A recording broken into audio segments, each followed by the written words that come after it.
So Sherri, to get us started today, I'd love if you can just share a little bit more about yourself personally and how you found your way into this yummy work that you now do in the world. Absolutely, Michelle. I'd be happy to. So, you know that saying, your mess is your message? Yeah. Well, that was certainly the case with me. I was in a relationship for about 13 years. And like so many women, I think, we have it in our mind of if we do certain things, that everything will just, work out well and we'll continue to build, and that we're all, that we're doing the best we can in the given moment. And what I discovered was that I thought I was doing everything right. And truly what was happening was that I was really leaning more into, I would call it a masculine side of myself, which was really taking me out of balance within the relationship. And what ended up happening was, my partner at the time ended up really leaving the marriage and, having a relationship with another woman. And at that time, it was completely devastating for me. I mean, here, I was in this relationship thinking that we were about to embark on having a child together and buying a house together. And it just seemed like all my dreams, just went up in smoke. And it was a really sad time for me. And an important time, because that experience brought me really to my knees to really, I'll never forget, Michelle, looking in the mirror and just thinking, oh my gosh, who have you become? I didn't even recognize myself anymore. Really my commitment to move forward in life and to move towards the things that I really wanted, a house and a child and all those things, I really kind of lost touch with who I was. And that was actually, that turned out to be the greatest gift that could have ever happened for me. Because at that time, I then started to think, okay, I'm gonna put this masculine energy, to my advantage, basically, and figure this out. And so I began the journey back to me, and I'd always loved healing work and understanding more about the mind. And I just dove in, and I became so passionate about really understanding how we get to where we get to in life. And on that journey, I discovered so many other women that I knew were also at places in their life where they were thinking, my life just has not turned out the way I thought it was going to turn out. Mm-hmm. And I feel stuck and I don't know really what to do to turn it around. And so as I was learning how to transform my life, people were noticing and asking me about it. And I just thought, what, I love this so much, because getting to the other side was so joyous that I wanted to share this, what I had learned with women everywhere, so that I could help make their journey a little more, I guess, to be able to go through it with more ease and grace and to get to the other side quicker. Because I felt in a lot of ways like, I was in the remedial program, it took me a while to learn things and to get through them. But everything I learned was so valuable. And I really decided I was going to make this my career. And so I am really passionate about helping women connect to the source of their love. Because what I found out, Michelle, is that truly, it's interesting. In all of this journeying, I discovered that the number one fear for women is that we're not lovable. Mm-hmm. And then what happens because of that is that we tend to go into overdrive to prove that we are lovable. And that creates a lot of challenges then in relationships, because we're not really we're not living in the truth of who we are. And to be really aligned with who you are, and presenting as your most sparkling self, it does require that you know who you are. And knowing who you are is really about creating that strong foundation of, between yourself, between, I believe in God. So creating that foundation, I say every woman is like a diamond, and that diamond within us is that spark of God. And so connecting to that and really understanding that you are really just such a beautiful woman on your own without having to do anything.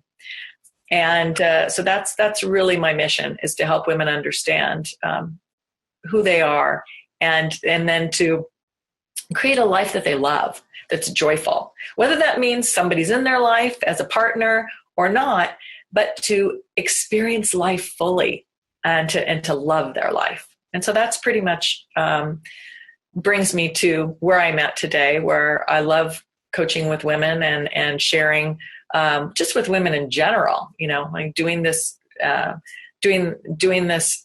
summit with you, Michelle, gives an opportunity to really share with women all over the world the things that are things that could be helpful in helping them have a better and more expansive life. Thank you, Sherri. That was so beautiful, really inspiring. And thank you for sharing. I really felt your sharing from your heart, from your own experience. And I think it's amazing how some of the sources of our deepest pain can lead us into the path of some of our greatest learning and some of our greatest opportunities. And I know there are so many women listening right now that will likely be able to relate to that, because most of us don't get this far along in life without having a few nicks, bumps, and dents along the way, right? Oh, absolutely. And it reminds me, one of my favorite quotes is from Anais Nin, and that is, and the day came when the risk to remain tight in a bud was more painful than the risk it took to bloom. Mm-hmm. And I certainly felt that way. And I know that a lot of women out there might be feeling the same way, that there's comfort in staying in that, in that space, but it really is so much more of a beautiful life when you can just take that leap and bloom. And what a beautiful gift you're giving, not only yourself, but the world when you do that, because you've got all your lovely gifts. But it's interesting, Michelle, because there are, as I said, there are so many obstacles, it seems, that I hear from women. I don't know about you, because I know you do a lot of wonderful work with women around what blocks them from having love. Mm-hmm. And, you can share with me your thoughts on this, but it seems that, as I was alluding to earlier, moving into an energy to prove that we deserve to be loved really, ironically, can keep us from love. Because we're blocked. We're blocking it, right? We're blocking it in so many ways. And so, what I have found, and I would love to get, to hear what you have found with your clients as well, and just women that you talk to in general, is that there's this, when you're looking to prove that, it kind of puts you in this competitive nature. It puts you in this, if I do this, then maybe I'll become special and somebody will love me more, or they'll like me more, and I'll be able to then gain the love that I'm looking for. And in that process of doing that, the irony is that you're abandoning yourself, right? You're not staying in that space of what's important for you. And I think in order to really be in a space to attract love, we have to be love. And so to be love means we have to have a really great relationship with ourselves. And we have to know, what is important to me? What are my likes? What are my dislikes? What what's crossing my boundaries? Where do I want to give attention to because it's just in my heart to, not because I'm looking to get something in return for it. What's the underlying motivation? And so really, when we abandon ourselves, we are not in connection with ourselves. We're not in truth with ourselves. And in order to have a really great relationship, it starts with us. It starts with our connection to who we are. And then once we have that and we're intimate with ourselves, then we can create that with somebody else. And when we're really able to give ourselves the love, to really fill up with that love, we're able to show up fully and attract the same. Because I think a lot of times people are looking to be rescued, they may find that isn't exactly the type of relationship that will be a healthy relationship. That if they're able to be in a more empowered place and be full up with that love within themselves, then they can create that relationship with somebody else that's going to be a really rewarding, healthy relationship. What's your experience with that, Michelle? Yeah, well, Sherri, we could talk all day about this because I think it's so important, and I'm so grateful that you're bringing this up because I think there's some really important foundational pieces here for women to recognize, for all of us to recognize. And the first is that I think when we get into this mode of feeling like we have to prove that we're lovable, that is often based in our own feelings of inadequacy or our own feelings of self-doubt. And so we feel like we're not enough. We feel like we're not enough just as we are, or we find reasons in our minds that we're not lovable, whether they're conscious or whether they're unconscious. In our minds, on some level, we believe we're not lovable. And so then I call this pattern, we set out into a relationship, and we can get easily trapped in a pattern of what I call unholy giving, which is giving too much, too fast, too soon. And this particularly applies to romantic relationships, but can, of course, lap over into any relationship, where we're giving more of ourselves, more of our time, attention, affection, love, whatever, to someone who hasn't shown that they're going to be there for us in the same way. And that's why I call it unholy giving, because it tends to leave a woman feeling depleted because her natural gifts and expressions of love are not, in this case, appreciated by, in this case, the man, if we're talking about a romantic relationship. And so it's not the expression of love. The woman doesn't get the expression of love back that she expects from all that she's giving. And that's why I call it unholy giving. Mm-hmm. And I think that this is a pattern that so many of us fall into as women, because we've been taught we want to be liked, we want to be the nice girl, we want to be giving and caring and loving. All of those things are beautiful feminine qualities, but if they're not grounded and based in us as women knowing our own intrinsic value, then we can get caught up in a trap where we're giving in ways that are really not beneficial to us and are likely not received in the way that we would hope that the expressions of love that we're offering would be received by another person. So I just think this is such an essential and an important piece. And as you were talking, I think it's grounded in us knowing our own intrinsic value, being centered in love for ourselves and knowing there's a source of divine love. And then it's also, as you mentioned, Sherri, us being in tune with what our own wants, needs, and desires are, and being able to express them and honor them. Yeah. As you can tell, I could talk about this all day too, because yeah. you really hit a nerve here. Well, and because the thing is that, all the things that you mentioned, absolutely, not feeling like you're enough, and all the things that really surround and bundle this idea that I'm not lovable, and all of those feelings are, sabotaging us, right? Mm-hmm. They're negative feelings, and when we feel, and they create doubt and they create insecurity, and when we feel those ways, the doubt, the insecurity, just the worry, we start to contract, we get like weak and little. And if you want connection, ladies, it's about, when you come from that place of love, it's about expansion.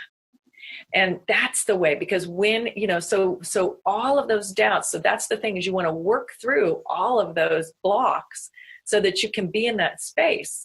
And when you're in that, when you are, worried and you're doubtful and you're insecure, that's also, you're in your head.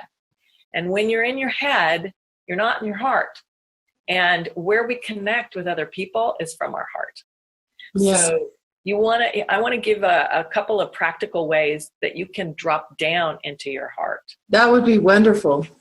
So, and they're really quick and easy ways. And here's the thing. The first thing is you want to be aware first of your thoughts, because that's really the number one step. Because if you're not aware of what you're thinking, you're not even really realizing, oh my gosh, I'm in my head, I'm not in my heart. So anytime you have, there's basically two emotions, love and fear. Mm-hmm. So anytime you're having anything that doesn't feel good happening in your body, you can bet that you are being driven by fears. So when you have that sensation, you want to just take a moment, take a breath. This is something actually you can practice all day long, but it's really helpful if you start your day with it. And that is gratitude. I know that you've heard this over and over again, and we all intellectually know it. It's really important, though, that you adopt this as a way of being, that you bring it in on a cellular level, and that you practice it. It will make a huge difference in your life. So you want to, just start your day that way. When you wake up in the morning, think about things that you feel grateful for. And when you go to bed at night, if you don't, you can journal it, or you can just be thinking about it. And I'm saying it could be simple things. It could be like, oh my gosh, I've got a bed to sleep on. Oh my gosh, I have, I'm breathing. I've got a warm blanket on me. It can be so simple, and that is really just connecting you to the awe of this life that we're living. And why that is so important is because love has a high vibration, and when we are in gratitude, it has the same vibration. So when you're in that space of gratitude, you're kind of flowing in the same river as love, and it opens up a lot of doors, and you'll notice that things start to flow towards you as well. So gratitude is one way. Another way to do that is if you have children, a great way to just instantly drop, or grandchildren, is to think about those kids and just notice how it softens your heart. I know one of the things that I do often is I'll think about, my mom is no longer with me, but I'll think about, special times where I sat outside and we held hands and listened to the birds sing, and it still makes me teary to think about it. It's you want something like that that's going to instantly bring a wonderful memory to your heart, because as soon as you're in that memory, just notice how you've dropped into your heart. And that could be some people who have pets, or, it could be anything that instantly brings that feeling of warmth to your heart, to connect into that. It could be something that you feel proud of that you've done. We all, if we scan our lives, there could be something that you've done in your lifetime that you feel really proud of. You just want to connect into something that drops you into your heart. And again, it can be done pretty quickly. Also just breathing, taking 3 breaths and just focusing on bringing that breath down into your heart center. That's very quick and easy, and you can do that at any time. And when you're in your heart, that's where you're going to connect with somebody. So, it opens you up to that connection. And I don't know about you, Michelle, but I would say probably 99% of the women I speak with, that is what they're interested in, is making a connection with other people.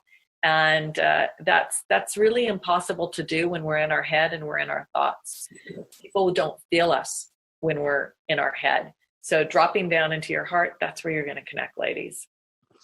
Yeah, I'm so grateful that you're talking about this, Sherri, and it's a very powerful principle. And what came to mind as you were speaking, as it relates to, example, dating, is so often, like on a first date or in an early dating relationship, we're so nervous, and so we're so aware of everything that we have all of these thoughts racing in our minds. Does my outfit look okay? Does my hair going funny?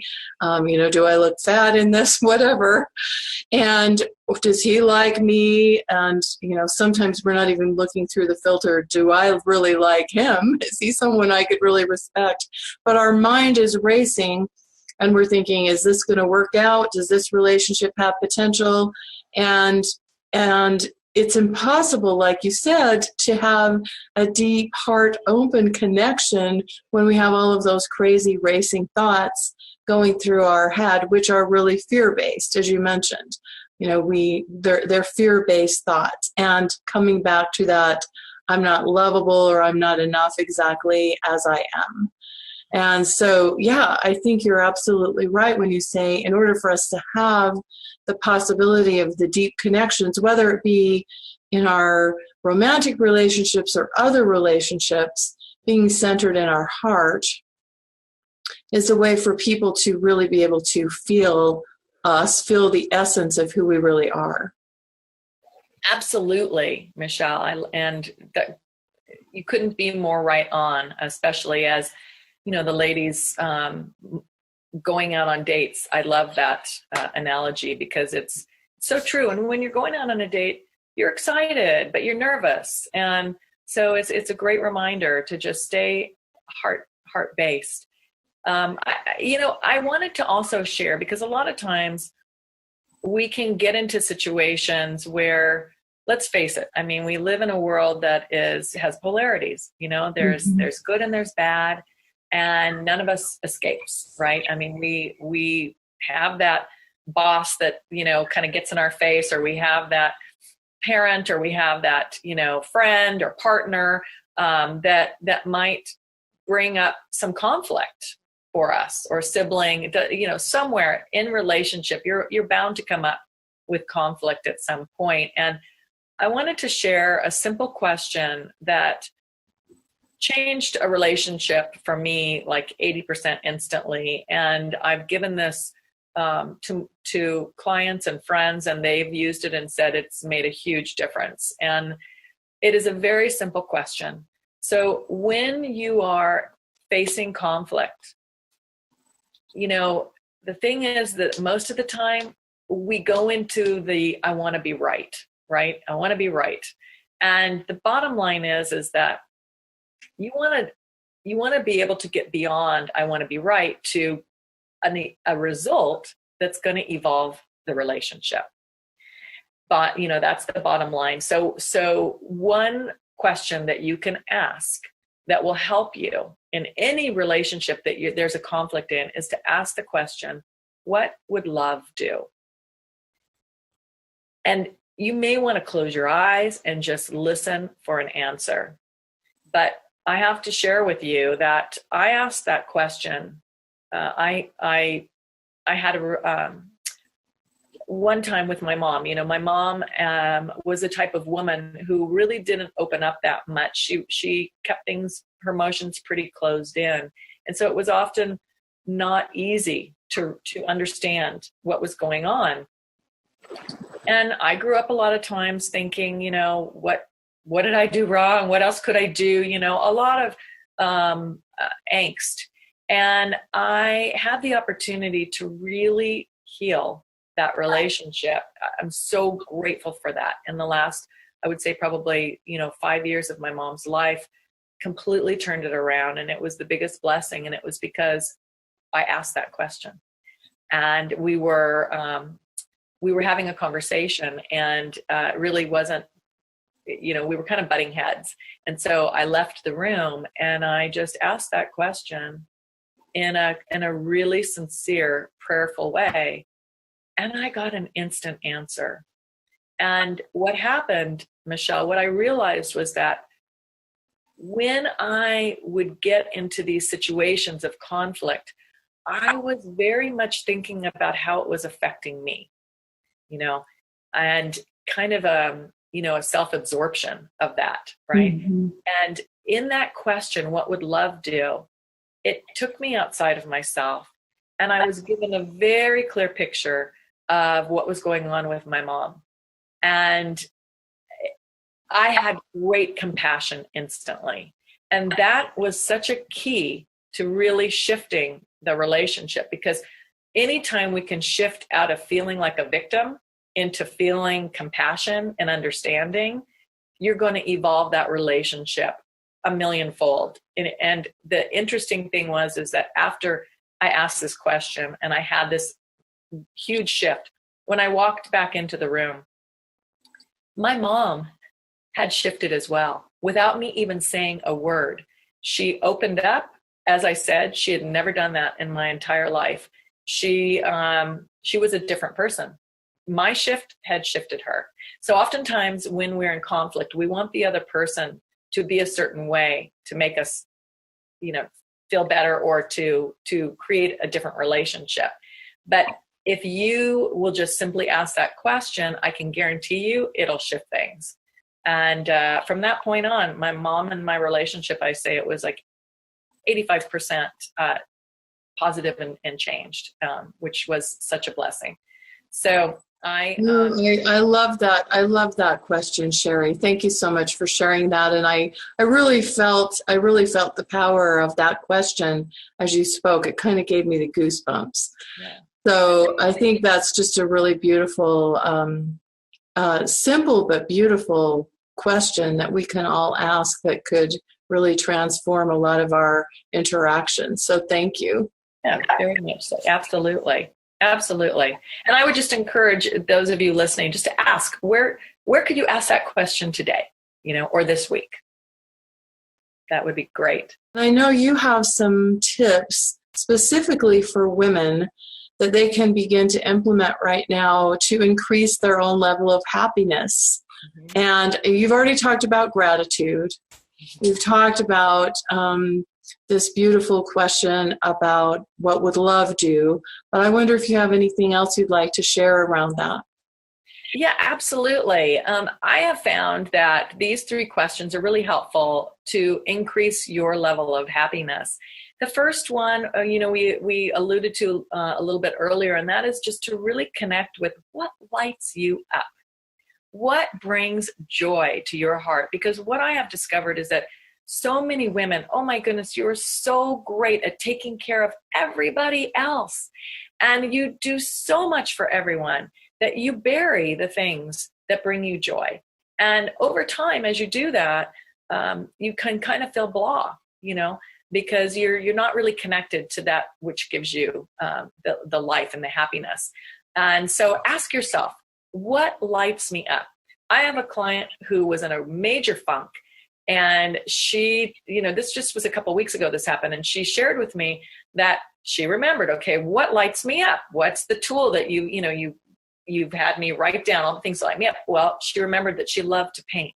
And so she set up a little paint studio in her kitchen so that it was always there and it was convenient.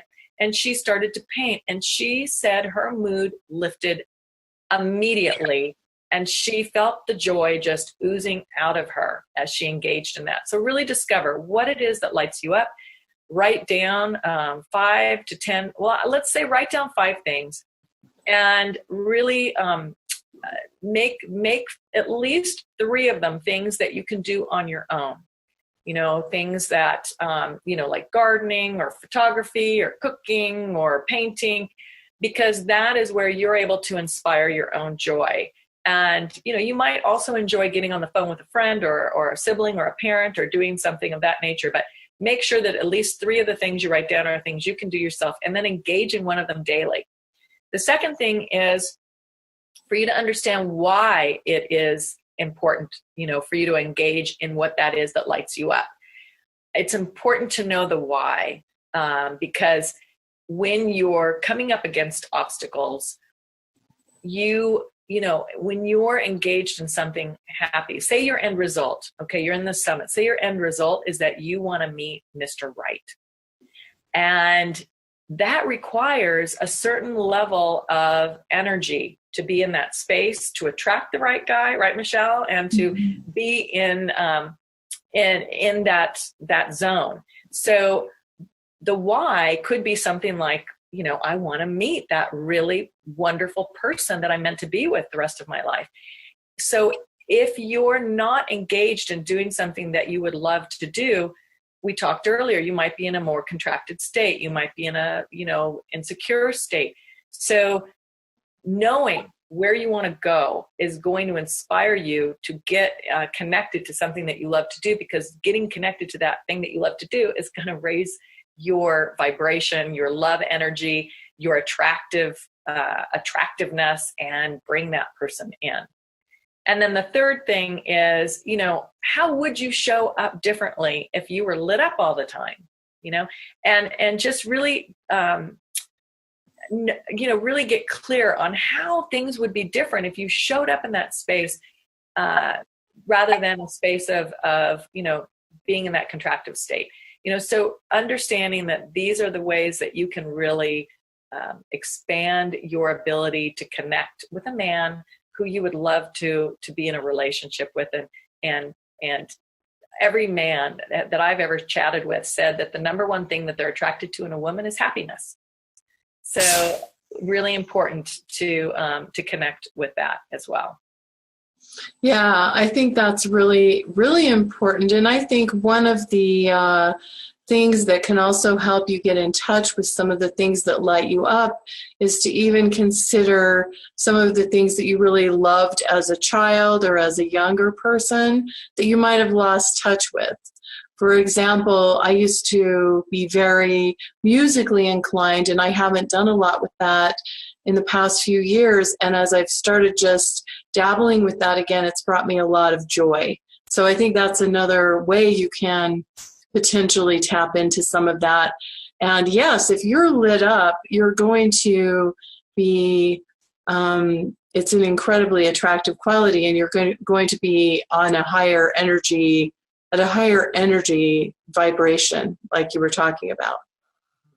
So I appreciate that. And I know that one of your wonderful gifts, Sherri, is helping women to tap into that diamond essence of themselves. And I know that you have a guided visualization exercise, and I would love for you to just take a few minutes and share that with the women that are listening, if that would be all right with you. Oh, I would love to do that. Thank you for the opportunity. Okay. So I want to take you through a short guided visualization of how you can connect with that diamond power within you and to really fill up with that. So for those of you where it's safe to do so, I just invite you to get really comfortable and to close your eyes if it's safe to do so.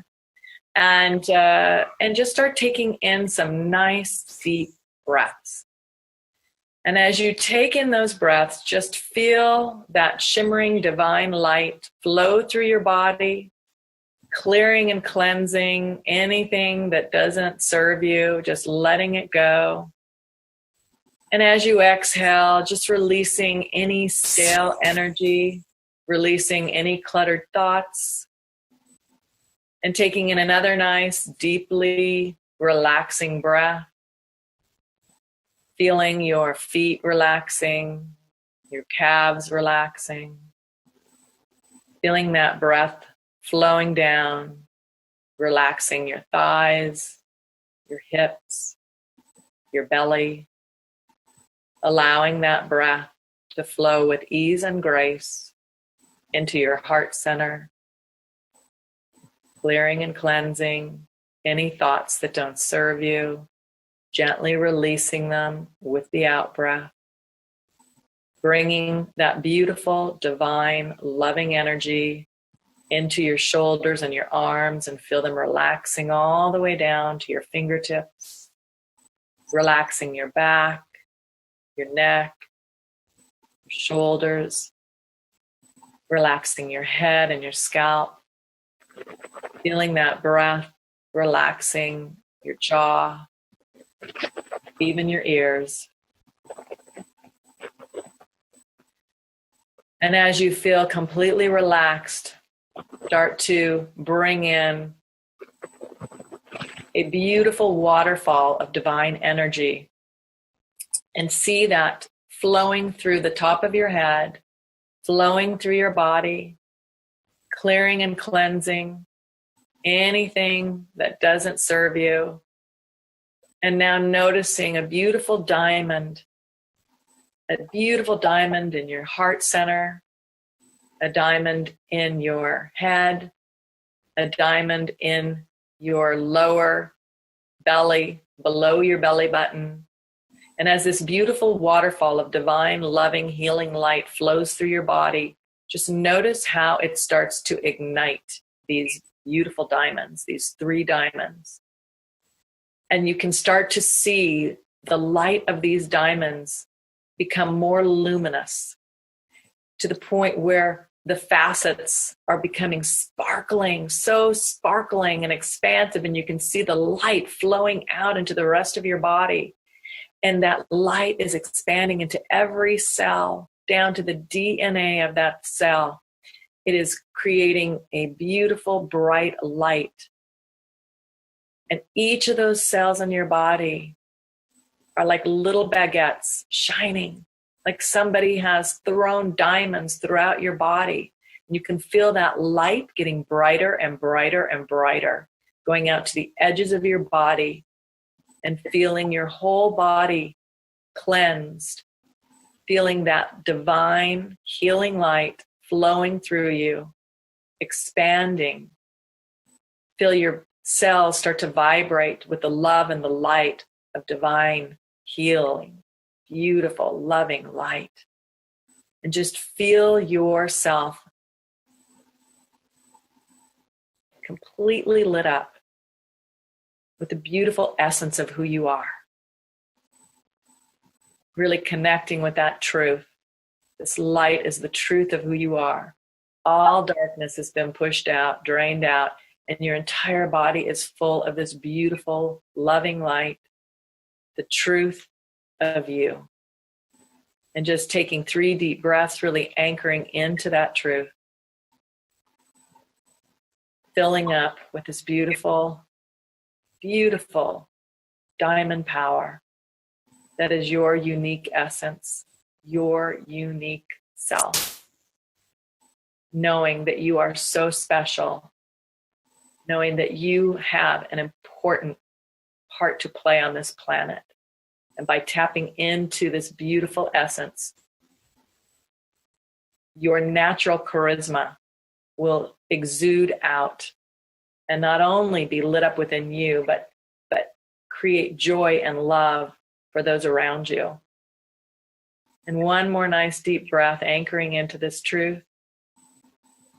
And just gently opening your eyes and coming back into the room. Maybe giving a little stretch. Maybe wiggling your hands around and your feet around. And just a nice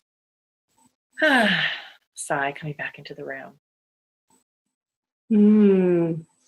Oh, thank you, Sherri. That was really beautiful, and I was playing along there, and it just really relaxed me and brought me into a place of really beautiful peace. So thank you for sharing that gift. That was lovely. Oh, you're so welcome. And practice this every day, and it will really cleanse any thoughts that don't serve you and bring you, as Michelle said, to a place of peace. So thank you for that opportunity, Michelle. I really appreciate that. Yeah, thank you for sharing. So ladies, you may want to go back and try that a few times, rewind here and go back a few times. So Sherri, before we wrap up today, I want to give you an opportunity to just leave us with a little last parting thought before we wrap up.